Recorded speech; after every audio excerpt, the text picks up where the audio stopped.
как жена манипулирует мужем, там, допустим, как можно манипулировать. Ты меня любишь? Да. Очень сильно любишь? Да, очень. Очень-очень? Да, очень. Купишь мне шубу? Ну, как мужчина скажет нет, да, допустим? После 3 «да». Да, после 3 да. Ну, мозг, он уже как бы все, расслабился, контроль ушел, и человек автоматически говорит да, там. Те видео, которые сейчас есть везде, в ТикТоках, там, еще где-то вот.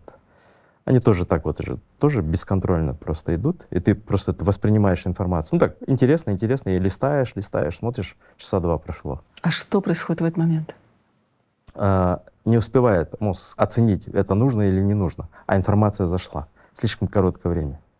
Вот все, что мы слышим, видим, все, что с нами происходит, все записывается. Мы ничего не забываем. Мы должны понимать, какую информацию мы съедаем. То есть надо быть избирательным, да? Конечно, да. Угу. Интересно, а можно ли с этой точки зрения объяснить поведение вот в нынешнее время очень много, допустим, случаев, связанных с суицидом, с какими-то случаями, когда, допустим, дети приходят, ну, подростки в школу, расстреливают своих одноклассников? Да, пока мозг не окреп, пока он не может отфильтровать, то да.